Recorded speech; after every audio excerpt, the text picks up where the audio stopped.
All right, we are live in our Facebook page. Hello, hello, hello, everyone. This is Dr. Mike Chua, again, physical therapist and certified dementia practitioner. And yes, I am your dementia coach for tonight. And tonight we've got a special guest. But before I keep on going, please comment live if you're watching live. If you're watching on the replay, please comment replay. You know how to spell live. Live, ladies and gentlemen, Live. And in the Philippines, we have a hard time. We exchange the letter V and the letter B. So if we say live, we say live. If we say victory, instead of saying victory, we say victory. So we exchange the letter V and the B. So you excuse me with that. Another letter that we exchange with is the letter F. If we say, for example, Facebook, instead of saying Facebook, we say Facebook, something like that. So yeah, if you're watching live, please comment live. If you're watching on the replay, please comment replay. I know if you are in the group, the Alternative Careers group, the Alzheimer's and Dementia Support group, please ask question because we've got a special guest for tonight. Her name is Lizette Cloete. I hope I'm pronouncing her name right. She is actually an occupational therapist, and she is one of the coaches here in our awesome group called Alzheimer's and Dementia Support Group. So without further ado, we're going to ask her how she pronounced her name. I'm going to put her in the stream. Hopefully I can put her in. Normally I have somebody doing this behind the scene, but there she is, Miss Lizette. Hi. I hope I'm saying your last name right. No. Oh, gosh. No, you pronounce it Cloete. I'll give you a Cloete. So sounds like French or European. It's a French derivative. Yeah. Okay. We're from South Africa, but it's actually a French last name originally. I'm so embarrassed. We've known each other for so long. I've been saying Cloete because that's how we pronounce it in the Philippines, right? It's okay. It's perfectly fine. Most people can get Lizette. Could you forgive me, sister? Absolutely. All right. Again, if you are watching live, please comment live. Ladies and gentlemen, if you are watching on the replay, please comment replay. We've got our special guest for tonight, Lizette Cloete. Lizette Cloete. She is actually one of the dementia coaches in our group, and she is going to talk about Alzheimer's and dementia tonight. Different stuff about Alzheimer's and dementia. So, like what I said, without further ado, I'll let Lizette take care of the show tonight. All right, go ahead, Lizette. I'm taking care of the whole show. You should have warned me about that. No, I mean, you're just, go ahead and introduce yourself, where you're from, what you do, and stuff like that. All right. So my name is Lizette. I am an occupational therapist by background and training. I have been in the United States for the past 27 years. I actually graduated in 1992 in South Africa with my occupational therapy degree. In the past 27 years, I have started specializing in mostly dementia care. Even though I work in a lot of different other settings, most of the people that I truly, my passion is working with people with dementia. So over the past several years, I've started training myself more and more in various different approaches and different techniques and different evaluation techniques. And then recently I started to realize that there's so much misunderstanding regarding dementia, and a lot of people have no hope. And so I started to research, what are there things we can do to try to slow things down? Are there other things we can try to do to improve and maintain our own cognition? And have really learned a lot over the last year regarding that. And I have started a coaching program where I work with people who want to prevent their cognition from declining. So kind of moving out of the therapy world a little bit into more of a cognitive wellness and health-based approach regarding our cognition. So that's kind of what I've been doing lately. Oh, wow. That's amazing. I like what you said about, misunderstanding dementia. Yeah. That's actually our book, right? That's our book, and that's our goal here, to actually understand dementia. And there's really no treatment really for Alzheimer's and dementia, but until there's a cure, there's a care. And how do you actually care? And how do you actually understand if you don't even know? How do you actually take care of something if you don't really understand it? And Right. that's our goal, to really understand what is Alzheimer's, what is dementia, what's going on with the brain and everything. But before I keep on going and ask you the next question, I would like to give a special shout out to one of the Facebook user. Her name is says here, Pressy. Thank you very much for watching, Pressy. She is from Bay Laguna. We say it Bay here, right, Lisette? Mhm. But in the Philippines, we say it Bae. Yep, that's Bae Laguna. That's Bae. Bayan Laguna. Yeah. So see, different pronunciation. And I know Bonnie. Thank you very much, Bonnie. I appreciate you for saying hello there, Bonnie. Appreciate you. And I see Dr. RV Vicente watching. Thank you, RV, for watching. Appreciate you. So going back to you mentioned about understanding dementia and everything like that. What is dementia? What is Alzheimer's? Could you explain that to us, Lisette? Well, so with the new information I'm getting in a lot of the research, Mike, there is so much that we actually can do to treat and prevent dementia. A lot of and I don't know if you've been reading or looking into some of the newer research coming out about dementia being very much so lifestyle related and impacted by things like inflammation, by high blood sugar, by toxins, and there's a fourth one. Of course, I'm not going to go dig in my book right now because I can't think of it.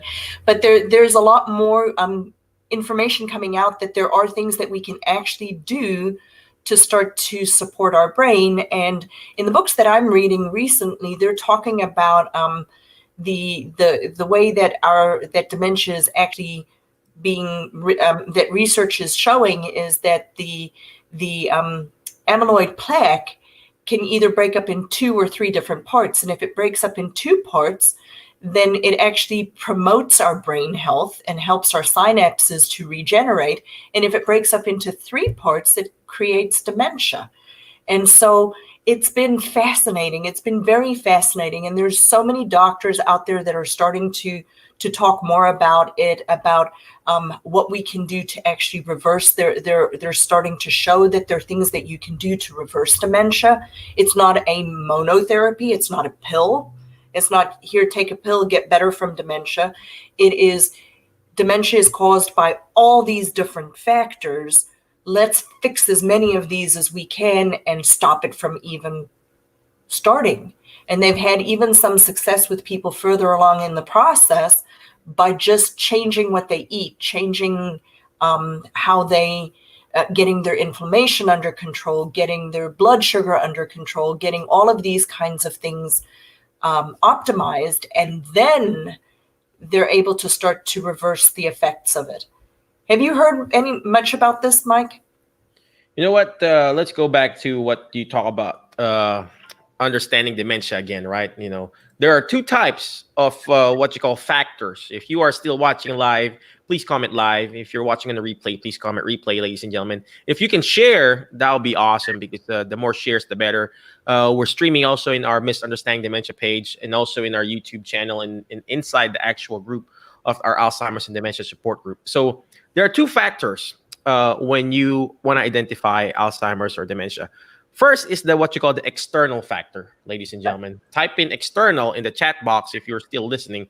External factor. The other one, what's the opposite of external? Obviously, is internal. The internal factors. What are the external factors? Lisette already talked about it. Lifestyle, your eating habits, your exercise habits, your previous whatever we call that, your activity level. That's the external factors. The next one is actually the internal factors. So I see somebody commenting. Thank you very much. Somebody is watching from hey, Lamb Liz White, California. Oh gosh, that is so good. Hello there in California. I don't see you here in I think I see you somewhere here in their Facebook group. Oh, there you go. Lizbeth White, thank you very much for watching. And there's another one. It's our first time in our family facing this illness, You're a big help to understand more about this illness. So stressful right now. I am so sorry, whoever this is. I am so sorry. Do you have any You're going through. particular questions? Does she have any particular questions, this person, that we can help her with tonight? Yeah, if this person here, this Facebook user, it's the first time, whoever you are, ask the question. It's not showing your name and everything, so I think you're good right now. But you can also send us a private message in the chat box, and that way we can answer those questions. Well, let's go back to those two things that we were talking about: the external and the internal factors. External, we already talked about. Lisette already talked about it. The lifestyle, your eating habits, your movement habits. Those are the external. The internal factors are what also Lisette said: the plaques in your brain, your genes, your family history, and stuff like that. So those are the two factors, when it comes to trying to diagnose Alzheimer's and dementia. So go ahead, Lisette. Okay, so I totally had a brain fart there. That's stage one of Alzheimer's. You know what? So let me explain something to people. There are 5 things. Subjective cognitive impairment. Okay. So that's the pre-dementia phase. That's the when you hit being 1 month away from turning 50 and you have that senior moment where it's like, oh, am I really having trouble with my thinking, or am I not having trouble with my thinking? Tests don't show that you're actually having trouble, but that's called subjective cognitive impairment. That process, research is showing, takes about 10 years before it can turn into a mild cognitive impairment. So mild cognitive impairment is when a test will actually show that somebody is having trouble with starting to have like discernible, testable trouble with their thinking. And that's a pre-dementia phase. And so with mild cognitive impairment, you start to have trouble with things like possibly cooking and paying your bills and your medication management and things like that. So then after that process takes about 5 to 7 years before, if it's going to turn into dementia, before it turns into a mild dementia. And each one of those different phases have different things that we can work on and that we can take a look at. After that, you have mild, and then you have moderate dementia, and then you have severe dementia. So I know a lot of times people put posts up regarding, we don't know what stage people are at. There are different ways that you can rate it, but the easiest one is looking at mild cognitive impairment, mild dementia, moderate dementia, and severe dementia. The 7 stages of dementia is helpful too, but I think sometimes it can be very overwhelming. I don't know what you think, Mike, but when people see that 7 stages of dementia, I think it becomes very scary. You know what? That's true. That's true. Before we keep on going on that 7 stages and whatever, I just want to just talk about this one here, about whoever this lady is. She said it's all stressful right now, and that is true. But here's the thing: you cannot give what you do not have, ladies and gentlemen. You cannot give what you do not have. That's why it's called caregiving. You're giving care to somebody else. Just like money. I cannot give money to my kids if I don't have money myself. I cannot teach somebody if I don't know what I'm teaching about. Same thing with Alzheimer's and dementia. I cannot teach you guys. Lisette cannot teach you if we're not reading books ourselves. Same thing when you're taking care of somebody, whoever this Facebook user is. It is very stressful. Believe me. And I believe you. I've been there, sister or sir. You got to take care of yourself too. You go out, if you are stressed right now, stress is real. Caregiver burnout is real. What I recommend, if you're still watching and listening right now, you also go to your doctor. You also go to your doctor. Have your blood checked, your blood pressure, everything, labs, because you need to take care of yourself too. If you're stressed right now, you need to take care of yourself. This is a serious matter. It's a serious disease. We laugh, we enjoy here in our show. But Alzheimer's and dementia, it's not a laughing matter. It's actually a very, very serious matter that you as a caregiver needs to take care of yourself too. I'm seeing Marley. Thank you very much for watching. That's a nice picture there, Marley. And then this other lady here, my mother, she's always asking for my father, but my dad passed away a year ago. Is that normal to Alzheimer's and dementia? Do you mind answering this? Sure. Set? Mm-hmm. It can be very, very normal. People with Alzheimer's or dementia frequently they lose the more recent things, and so Dad is a long-term memory for her, and her short-term memory has probably been more affected by this, and so she doesn't likely remember that he just recently passed away, but she remembers him being with her in the past. So one of the best ways to in my opinion to handle that is don't try to correct her, because all that happens is she keeps reliving his death. She'll be upset again because for her it's just happened. So oftentimes what I find helpful is just ask questions. So what's Dad doing? It's harder on us as the caregiver because we know that Dad's not around, but we've got to remember that we have to live in their world. They cannot live necessarily in our world anymore. So if you can find ways of trying to redirect her away from that, that may make it helpful for you so it's not so painful. But yes, it is very common for people to start to lose the recent stuff and go further and further back in their memory. You want to add anything, Mike? I love that. I love that answer there. So I think it's Pressy from Bay who's actually asking this. Let me just drink my water first real quick. This water is courtesy by whatever. By the water well of Martin, Tennessee. I'm actually from Martin, Tennessee. Where are you from, Lizette? Pretoria, South Africa, but I live in Greenwood, South Carolina. Greenwood, South Carolina. Yeah. I'm here at Martin, Tennessee. So wherever you are, type in what city and state you're at, wherever you're watching, whether in Facebook, YouTube, or in the group. Right. So let's go back to what Lizette was talking about this patient or your loved one asking, where is your dad? Where's your brain? I'm going to explain it in a very simple way. Here's your brain, okay? You got your brain, right? And when you have Alzheimer's and dementia, your brain shrinks. It's called the shrinking of the brain, right? So this brain is like this. This is size of the brain, and it shrinks.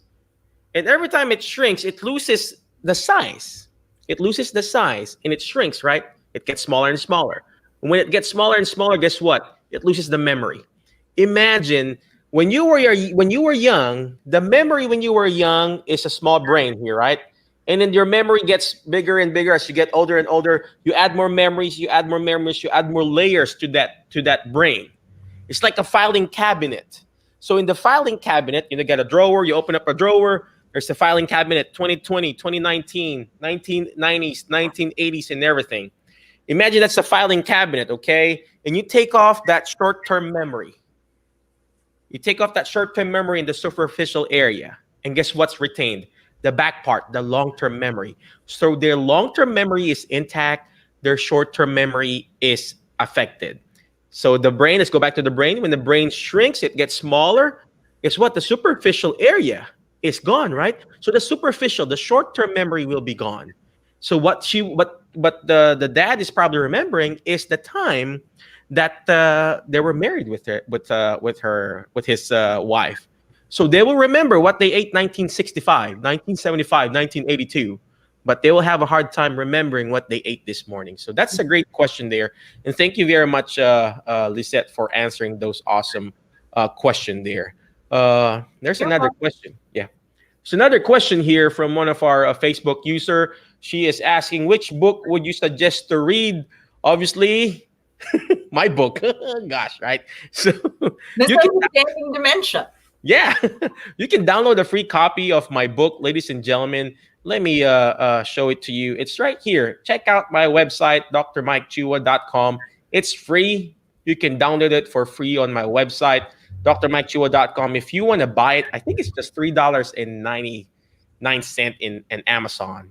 And I give it out for free for my clients. I buy it on Amazon, on the price on the Amazon, and I just give it out to my patients and clients here in where I go to. So check that out. If you want the free one, just download it.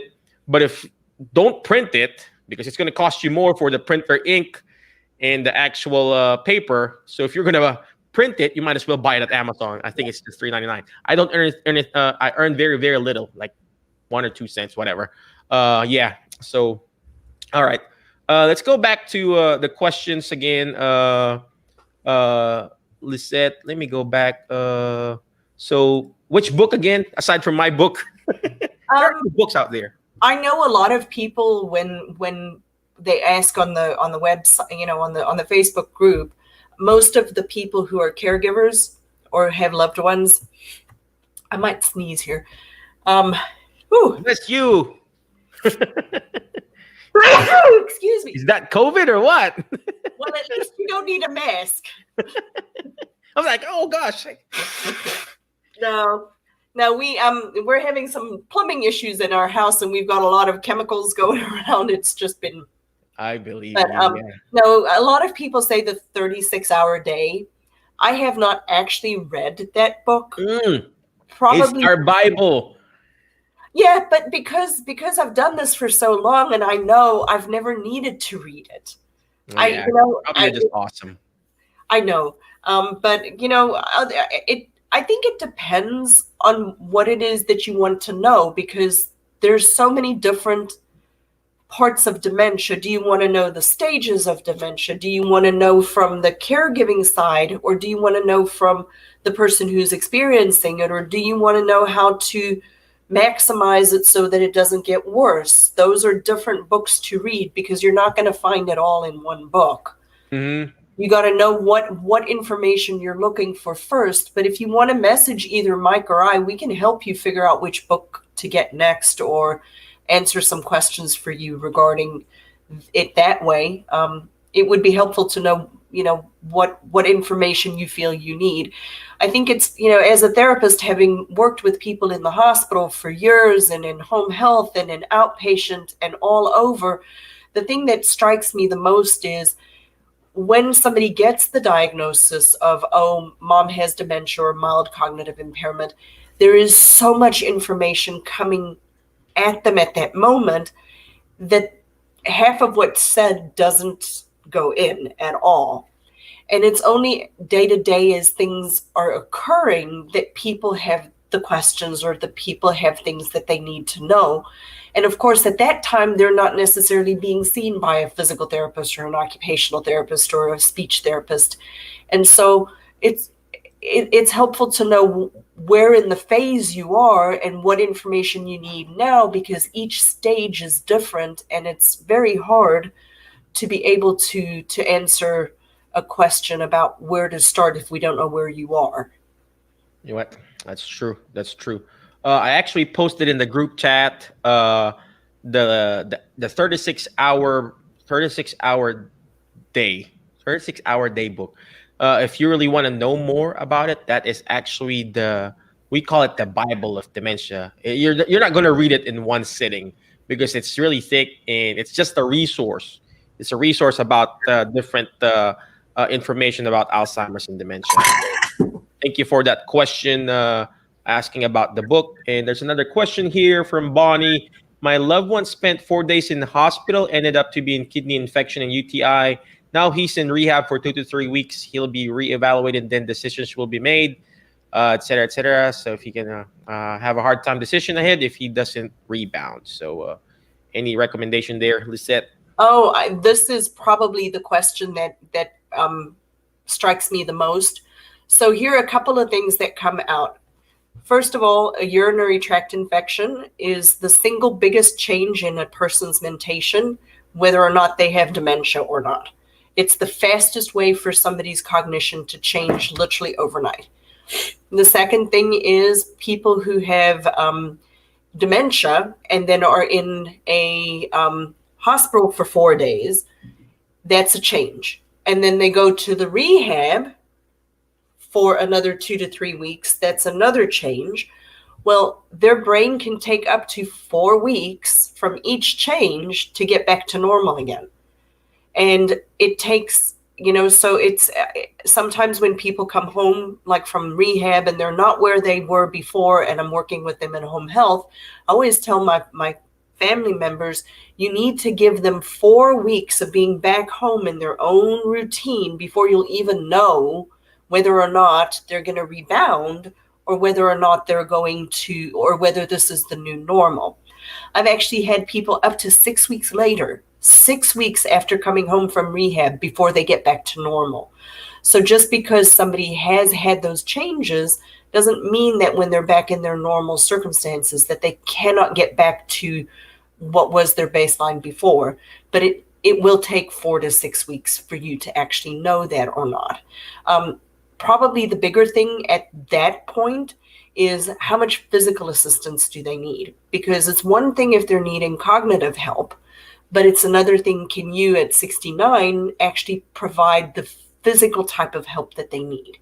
It's okay, it's hard. I understand it's hard when people need cueing all the time, reminding what they need to do, or they keep asking you the same question over and over. That's hard. But it's even harder when you're having to do that, and you have to bathe them, and you have to dress them, and you have to feed them. So those are 2 things to kind of keep in mind. It can take up to 4 to 6 weeks, and you need to know how much physical assistance is he going to need. Can you provide that level of physical assistance before he comes home? Perfect. That is so amazing. Thank you very much for answering that, Lizette. And I just also want to add to that because she was asking about kidney infection and UTI. The water intake, ladies and gentlemen, is very, very important. When you look at Lizette, she was already drinking there. I have water here too. This is what happens when you have Alzheimer's or dementia. Okay, there's this part in your brain called hypothalamus. Hypothalamus is what you call your temperature regulating system. It's like your thermostat in your body. You've got in your home. If you have a thermostat in your home, type in thermostat. Okay, in your home you have your thermostat. It controls your air, your heat, and everything like that. If you know what a thermostat is, type in thermostat. That's your temperature regulating system, your hypothalamus. Am I correct, Lizette? Now, as you get older, as you get Alzheimer's and dementia, guess what? That thermostat in your car or in your house is affected. So a lot of older people, geriatric people, Alzheimer's and dementia, it affects their thermostat. Now, what is the thermostat again? It's also responsible, your hypothalamus is also responsible for your thirst, for your eating. So a lot of older people, they forget to drink water. They don't want to drink water. It's like, I don't want to drink water. I just want to drink iced tea. Guess what? What's iced tea? Iced tea is also diuretic. It makes you also pee. I don't want to drink water.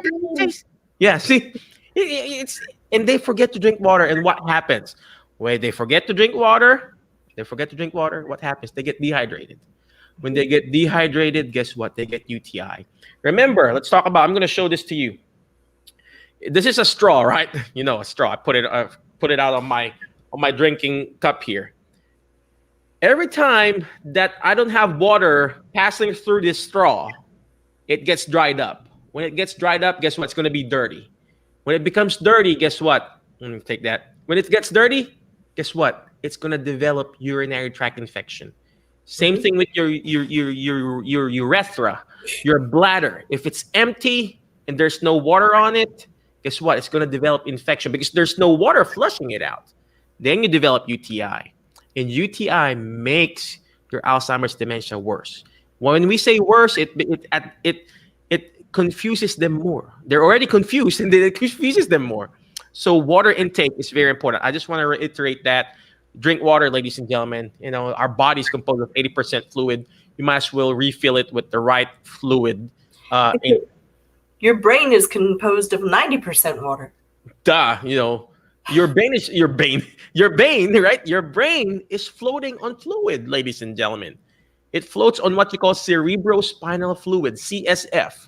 If it doesn't have enough fluid on it, guess what? Just like a sponge, it shrinks. What happens when it shrinks? You get Alzheimer's and dementia. All right. Okay. I'm sorry. I keep on talking, Lizette. So let's go to the next question here. Hello, Arlene. My mother passed away from Alzheimer's, and I have a huge fear of getting this disease.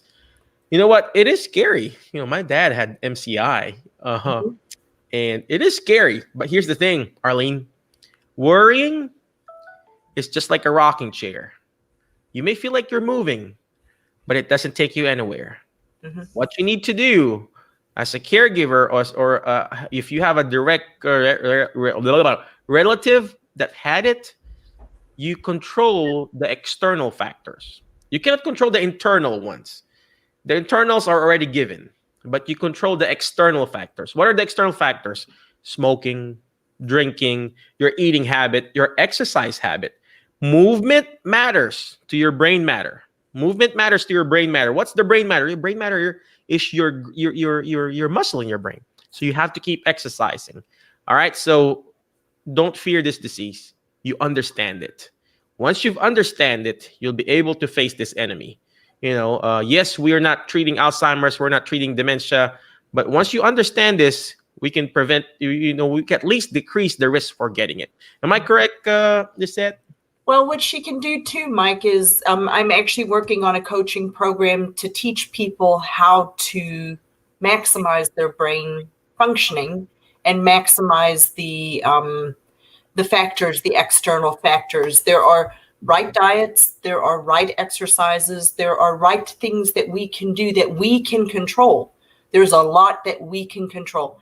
Blood sugar, body mass index, all of these things. So why are you looking at me when you say body mass index? Oh, baby, I've been working on myself too. I started, and I mean, we're joking about this, but I started following these principles mostly because I see with my mom and dad. My mom has had strokes in her early 40s, and my dad is very fond of his wine and has had, some things change as he's getting older. And I have just become very proactive since December when my daughter got married, and I realized I'm stressed to the max. I don't sleep well. I'm working too hard. I'm not eating well, all of these things. And then I started researching about what we can do and that they all go together. Blood sugar, type 2 diabetes, inflammation, all of this. And these are all things we can control. So I'd ask Arlene to friend request me. Let's start a dialogue. I'll talk to her about what kind of things she can do. It is very, very scary, but there are things that we can do. And that's what my coaching business is about, is teaching people what the right things are to do and helping them work through it and be successful with doing it. So from December until now, following the diets and so on, I've lost almost 30 pounds. And I feel great and I think better. I'm not as tired anymore. All of the things the external stuff that I can control to keep myself healthy. And I always joke with people, I've never been scared of getting diabetes. I should be, but I've never been scared of it. But I am very afraid because of what I know of getting dementia, afraid enough that I will and I have changed my life and my lifestyle. But it's a very active process. It's not what causes dementia and what makes it worse cannot be fixed by one pill. It has to be a systemic approach. And there are things you can do to put yourself in the best position to not have those changes as you get older. Perfect. Well, thank you very much for answering that, Lisette.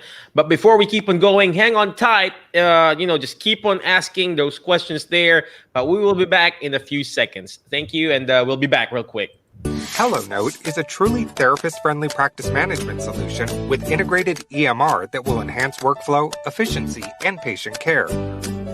HelloNote reduces error and allows you to spend more time with your patients. It comes integrated with billing. Claims are generated once a note is completed. You can bill with one click and a patient portal, which streamlines the patient intake process.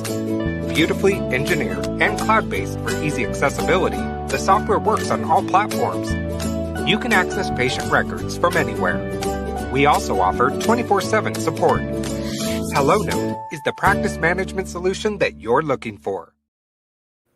All right, we are back. Thank you very much, HelloNote, for that quick video. And we are back here in our group, Alzheimer's and Dementia Support Group. Again, thank you very much to Ryan. He is actually the administrator of this group, and he has generously allowed us to help and use and educate people in this group on how to really understand dementia. So thank you very much for people who are actually helping us understand dementia. So Again, let's go ahead and go back to those different questions. Let me pull Lizette back in our stream. Again, Lizette is an occupational therapist. She is a dementia coach, and you got to reach out to her, ladies and gentlemen. There's another question here. Is Alzheimer's dementia, is that hereditary? That's a great question. It is a good question. So I have been doing, in a lot of my research, this question comes up. People know about APOE4, which is the gene that has been identified as causative or part of dementia, but it is only a risk factor for dementia. It doesn't mean because you have that gene, even if you get it from both mom and dad, if you have apolipoprotein E. Yeah, that one. 4, both from mom and dad, you are 50% more inclined, according to research, that you could get it. But just because you have that doesn't mean that you will get it if you do the right things. Which, I mean, people have risk factors for, I mean, my mom had a stroke at 42. So I'll be 50 in September. You don't look like you're 50. Yeah, I'll You look be like 50. you're just 49. Yeah, well, I am 49 because I'm not 50 yet. Kidding. But my mom had a stroke. She had risk factors. She was a smoker. She was very stressed. All of those things were risk factors. They didn't cause her stroke, but those were things that she could control to change it. So just because you have a risk factor doesn't mean that you will get it. People who have risk factors for diabetes, not everybody gets diabetes. If mom has type 1 diabetes, doesn't mean that you're going to have type 1 diabetes. So just because you carry a gene doesn't mean that you will get a disease. There are things that you can do to prevent it from happening, but it's active. Perfect. That's a very, very good question there. I think that was Pressy from Bay Laguna who was asked that. That the short answer is obviously yes, but like what the Lizette asked or mentioned, there's this gene that when you have your test, it's called the apolipoprotein gene. If you have that gene, the apolipoprotein E gene, is that you only have 50% of getting the chances. So let's just say 50%. You got the external factors and the internal factors. Now, obviously, you have the internal factor now. What do you want to do? Control the controllables. Control the external factors. Quit smoking. Don't drink. Live a healthy lifestyle. You know, have your blood sugar checked. Control your blood sugar, because blood sugar is also very, very important. Your vascular quality, the quality of your vascular arteries in your veins are also very important. There's what you call vascular dementia. You know, so you need to have that. In that way, you decrease the risk of getting it. So thank you very much for that question, and Lizette for answering that. And I just want to give a special shout out for those people who are watching. Thank you from Bonnie, watching in New Jersey. Yeah, what's going on? Jersey City people, right? Oh, New Jersey. And from Guam. Thank you very much. Somebody from Guam watching. Gosh, you know, hello. I see. Is it Janet? Yeah, Janet's from Guam. And then Mike and Liz watching from Ontario, Canada. I think that's Vernon. And I see my good friend Ralph watching. Thank you very much, Ralph, for watching. He's a good friend of mine. He's also a good caregiver. Right over here, Arlene is saying, I'm looking to get more info or read a book on how I can do things to stop or prevent me from. Reach out to me, Miss Arlene. I'll help you with that. There you go. Talk to her, and then that way you can decrease your risk from getting it. You know, it's doable. You can decrease it. So, all right. And then next is Bonnie said, I'm hoping loved one rebounds enough to come home. He relies on me for everything, and I have no clue how much help I will need. Miss Bonnie, I think you mentioned about your age too earlier. You also have to take care of yourself. I know your loved one relies on you, but like what I always say, caregiver burnout is real. You have to take care of yourself too. Go to your doctor. This is the time. If he's still at the rehab, go have some time for yourself too. You know, if you've got extra time, go to obviously to your doctor. go to a hair salon, relax, and then once he's back, at least you're all fully recharged and able to take care of him. All right. So Miss Bonnie says here, thank you. So hard to make him drink water. You just have to find a way. You have to find a way. Uh, Lisette, do you have any techniques in your practice on how you make your patients drink water? I know you're really good at that since you're an OT. Well, I was thinking, water is the hardest thing for people to want to drink. Sometimes you can just try to make some smoothies with a little bit of fruit in, make some more water and not too sugary. Obviously, we don't want a lot of sugar, but it is hard. It is very, very hard to get people to drink water. I know that they make a gummy bear, but I don't know that it's available in the States yet. Have you heard of this, Mike? I've seen that. Those gummy bears that's in a pack and then they take and swallow it. And it's water. It's pretty much water. Popsicles, maybe some sugar-free popsicles in the summer. Anything that's a little liquidy or fluid, as long as he's not having swallowing problems, which is a whole separate conversation. In the summer, when my kids were little and they didn't want to drink a lot, we would freeze watermelon and cantaloupe and give them that to eat, and they would suck on it and they get fluid that way. So yeah, giving people water just maybe a little bit at a time. Sometimes a big thing is too much, overwhelms them. Just give them a little bit every few hours. Just constant stream can make a difference. A lot of people don't like a big glass of water like Mike and I do. Just give them a small one and start with that. But I want to go back to something you said, Mike, about the caregiving. So I always explain it to my patients in this way. There's a hierarchy of needs. When we're looking at taking care of someone else,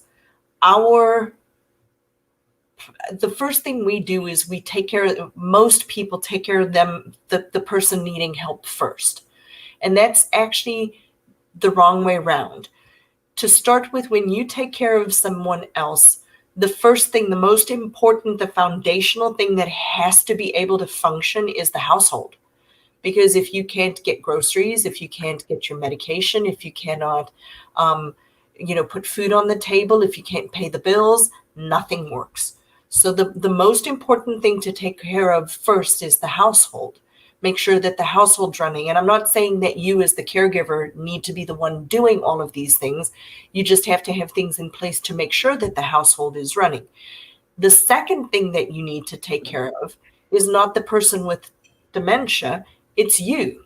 You have to take care of you first. If you don't take care of you first, think about being on an airplane. When an airplane's going down or when they do the safety stuff, what do they tell you to do? Put your mask on you first. Why do they tell you put your mask on you first and not the baby? Because if you put the mask on the baby, you die. Because you're not going to have oxygen. So you have to take care of you first. You have to. So the household and then the person taking care of the person with dementia, they are the last priority. They're not the first priority. Because if we flip-flop that and first take care of them, everything else falls apart. So Mike's right. You have to take care of yourself first. But before he comes home, try to make sure that you have built in respite care for yourself. Don't wait until it's too late. Talk to your friends, talk to your church people, talk to your family members, get a calendar. There's actually an app, and I forgot the name of the app. I think it's CareZare or ZareCare. There's an app that you can download onto your phone that you can use as a central place to coordinate all people coming in to actually help take care of someone. It was designed by an 18-year-old boy whose grandmother had dementia, and he saw how much his own parents were struggling to keep all these balls going, and he offers it for free to people with dementia. They're caregivers. So you can download it onto a smartphone and you can set up the structure to get the caregiver respite that you need before he comes home. And don't wait until it happens that you need help, because then it's too late. It's too late. Oh, wow. That is very powerful advice there, Lisette. Thank you very much for pointing that out. I always say this, ladies and gentlemen. If you are still watching live, please comment live. If you're watching on a replay, please comment replay. I always say this: self-care is not selfish. Self-care is not selfish, ladies and gentlemen. Even us therapists, we go to the hospital, we go to the nursing home, we go to our clinic, we rest. We have to rest. I know you have to take care of your family 24/7. You have to rest too. Find, you just have to find somebody that will help you, support you, a family member. I know not all family members are helpful, but you just have to find someone to help you. Okay. All right. So going back to the water thing. No, that's where that's where we left so much, right? So much stuff to tell, ladies and gentlemen. I incorporate this with my treatment. I see a patient full hour one-on-one, and we have a target of finishing 2 glasses of water during that exercise session. If I can do it with my Alzheimer's and dementia patients who are having a hard time understanding me and everything, especially with my accent, with my mask on, with the face shield, you guys can do it too. There are ways how to actually make them drink. There are ways. So, all right. Especially if it's a Coca-Cola, right? So, nobody says no with Coke, right? All right, Arlene said, thank you for the information. She said she will send you a friend request. And then another patient lady here, or person, as the year passed, I did observe my mother. She can sleep 24 hours. How is that? Can you answer that, Lizette? Well, usually when people get to that point when they're sleeping that much, they're usually getting towards the end of the process. So a couple of things, if your mom or if your mom is not at the end phase, I would start to ask other questions, because if she's not at the end stage of dementia, sleeping 24 hours is not a normal thing. Is she bored? Is she have something else medically going on that's causing her to sleep that much? Because most people, have a normal day and night cycle, and we have to. I go into so many people's houses when I do my home health and other things that I work with people. A lot of houses, people keep their houses dark. They don't have the blinds open. Well, we need sunlight. Mom needs sunlight. So if she's not getting sunlight, her body doesn't know it's daytime, and then she'll start to sleep more. So if she truly isn't at an end phase of dementia where she is not eating well, she's not drinking well, she's incontinent of bowel and bladder and those kinds of things, and she's sleeping 24 hours, that's one thing. But if she's not at that point and she's sleeping so much, we need to kind of figure out, we need to be detectives and say, why? Take her outside, make her sit in the sun 15, 20 minutes every single day. There's a light you can get that helps people with dementia that you keep on close to them, that's more like sunlight throughout the day, and you start to switch it off closer to bedtime at around 6 o'clock, give them a couple of hours before they go to bed. So there's some other things that we can do to help encourage their sleep habits. But frequently when I go to people's houses and they tell me, well, so-and-so is not sleeping at night, they're sleeping during the day, and I go in and it looks like it's night inside the day, night inside the house in the middle of the day, and then they get their days and nights mixed up. So if you want to reach out to me or Mike as well, and with some more information regarding your mom and how she sleeps that much, maybe we can help point you into the right direction of what to do next. I think there are a lot of questions I have as to why she's sleeping. Without more information, it's a little hard.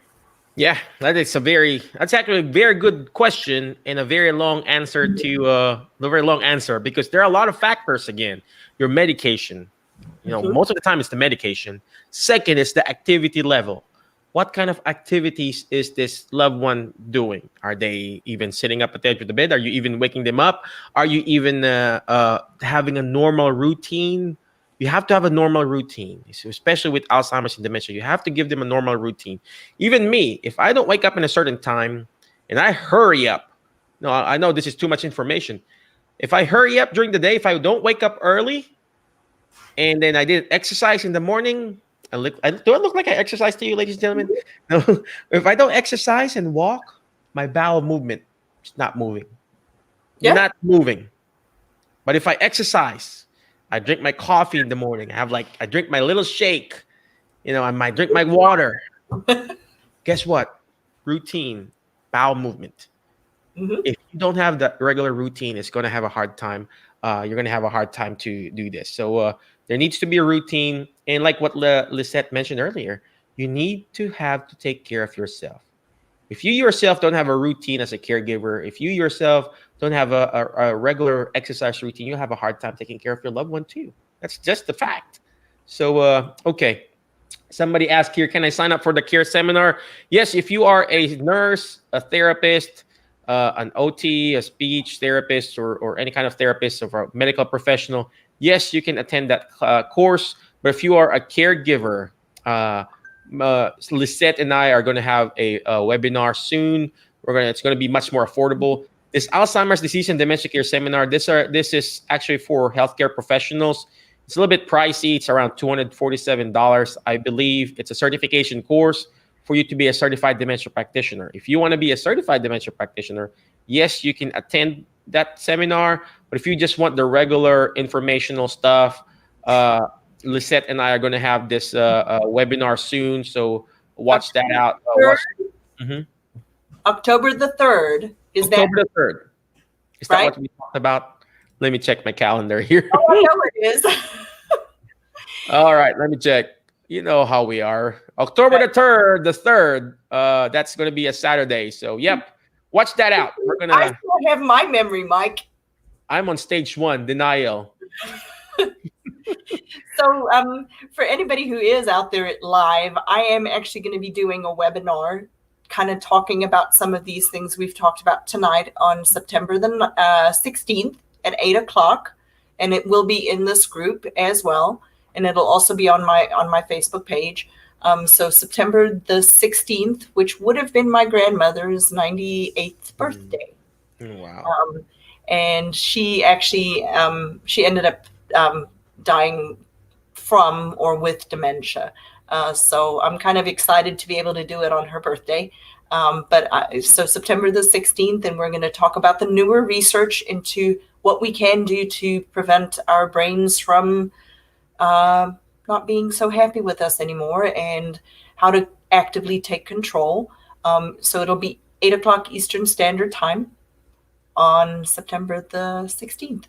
All right. Well, that's good. No, we need that. We need that. September 16th, ladies and gentlemen.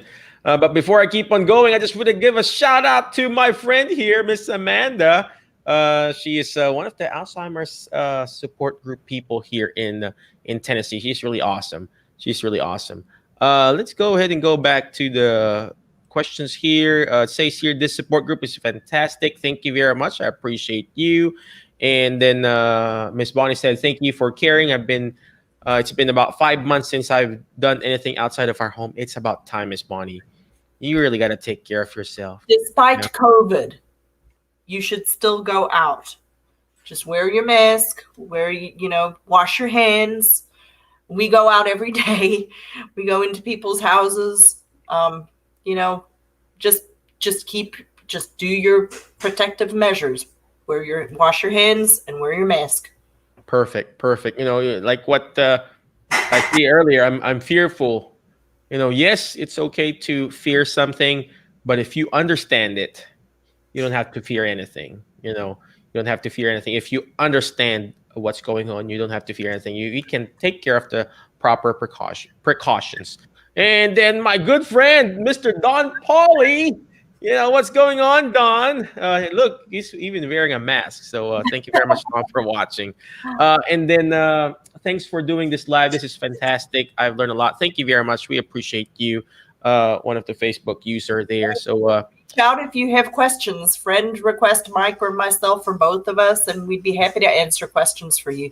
Yeah, Lisette and I, we have this. If you need one-on-one coaching, one-on-one consultation, you can go to my website, drmikechua.com, and there's this part there, services or consultation. We do that. Let me go ahead and go to my website and just type it in here, and that way you guys can see it too, where to sign up. In that way, we can share it. So there you go, services. There you go. Let me Let me share it in the comment section. There you go, and on the banner itself. All right. How about you, Lisette? What website where we can check on you? Well, I really have not gone into the website world yet. I do a lot on Messenger. I do one-on-one talking to people through Messenger, and then I'll hop on a call with you anytime. So just friend request me and tell me which questions you have. I will accept your friend request, and then we can start a dialogue. I'm available mostly through Messenger right now. I'll probably eventually get to a website, but I kind of like Messenger. I kind of like talking to people on the phone. So go ahead and reach. There you go. There you go. Again, thank you very much, Lisette. I appreciate you. Thank you for your time. There you go. Don Pauly says he's currently subbing in GCSSD in West Tennessee. Thank you very much for doing that, Mr. Don. You are one of the healthcare heroes there. So you keep it up, changing people's lives and touching people's lives. All right. Again, thank you very much, ladies and gentlemen. Thank you, Lisette. Any last parting wisdom for our audience tonight? Don't get hopeless. There really is hope in the future for people with dementia. You know, for some people it may be a little on the late side because they've been living with it for so long. But don't fear it. Let's learn what we can do to, like Mike said, control the external factors. Let's see how we can get healthier. Society in the States is very, very unhealthy. The standard American diet is very sad. And there are other things we can do. We just need to be proactive about it and see what we can reach out and learn more things, ask questions. Don't just believe that there's nothing that can be done, because there are things that can be done. All right. Well, thank you very much, Lisette. I appreciate you. And for those people who are, again, watching live, please comment live. And if you're watching on the replay, please comment replay. And then and don't get forget, my book.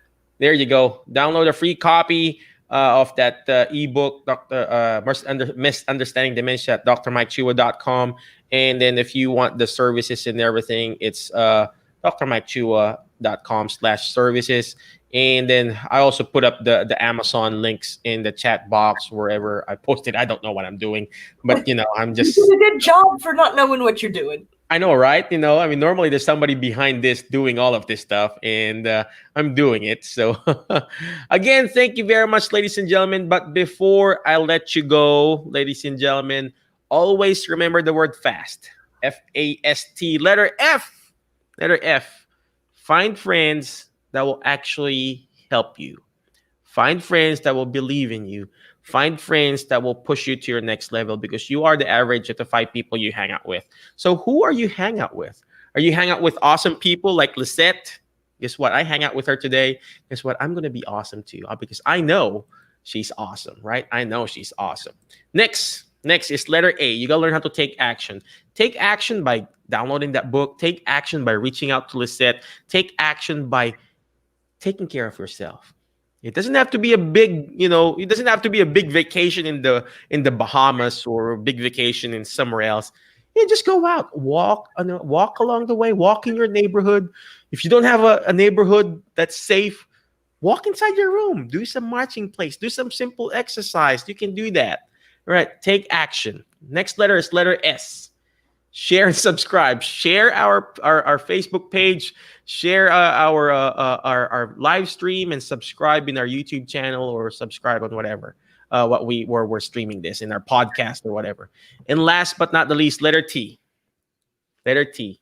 Not time out, but teach it. Why? Because when you hear it, you forget. When you see it, you remember. But when you're actually teaching it, you're actually going to understand it more. That's why we call it Misunderstanding Dementia. So teach it, ladies and gentlemen. Teach what you've learned today. Teach it to your friends. Teach it to your loved ones. All right. Again, thank you very much, ladies and gentlemen. We appreciate you. We're going to try to do this again in the next few weeks. But again, we appreciate you. Be awesome. Be great. Be excellent. And we will see you in a minute. Around. Bye-bye.